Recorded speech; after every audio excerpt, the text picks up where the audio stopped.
طيارة اللي هو ده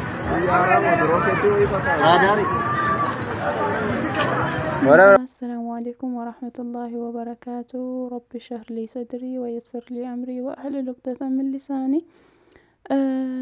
بسم الله الرحمن الرحيم. obboleeyyantii wanti kun waan Itoophiyaa keessatti yeroo ammaa mul'ate miidiyaarra oofaa jiranii akkuma isin beektanii dhugaa rabbii biyya keenya keessatti wantoota mul'ataa jira, wanta nama sodaachisu, waan biyya keessatti namni hin beekne kun dallansuu rabbiiti. Ilmi namaa dhugaa rabbii badiirraa deebi'uu didee jira. Wal zallamuu irraa, miskiina rakkisuu irraa, wal ajjeesuu irraa, waan garaagaraatiin wal miidhuu irraa deebi'uu didee jira. Itoophiyaa tana keessatti wanti dalagamu hin mul'atu malee waa baay'eedha.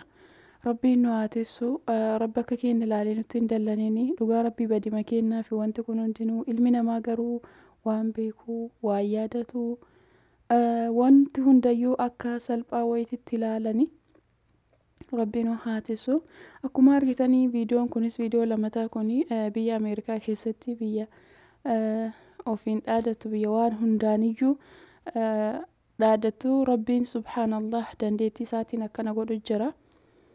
Wanti kun waan hedduu dhugaa rabbii amma akka itti dhaamsanis hin jirre, akkumaan godhanii hin jirre dallansuu rabbiiti. Subhaanallah biyya guutuu yookiin magaalaa guutuu akkana ta'uu jechuun biyya Ameerikaa keessatti wanta akkanaa kun mul'ate jechuudha.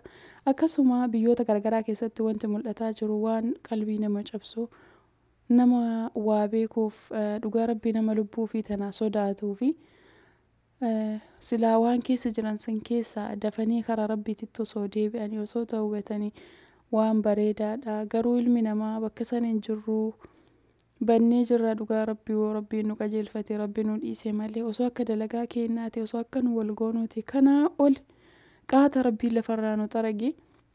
Garuu of yaadadhaa waan nuun jedhaa jiru rabbiin fakkaata. Obboleeyyantii rabbiin nu haa qajeelfatu. Hundi kennaayyuu namni dilii hin qabne hin jiru. Rabbiin rahmata nu haa godhu. Akka kenna laale rabbiin nu miidhini. Wallaahi bakka jirutti rabbiin nu haa tissu. Biyya teena biyya nagahaa rabbiin haa godhu. Waan akkana kana garuu waan umrii kiyya keessatti akkana ta'e waan akkana kanneen dhugaa rabbiin dhageenne tarii waan bilbilli wanti guutuu nama miidiyaa irratti bahuuf yoo ta'e beeku yeroo biyya keessa jirutti wantoota akkanaa kanneen biyya Itoophiyaa san keessatti baay'een dhageenne.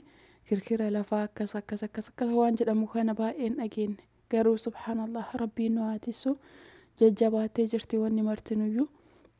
Inshaallah hundi keessaniyyuu bakka jirtanitti rabbiin isin haa eegu. Obboleeyyantii rabbiin akka keenya ilaalee nu miidhini.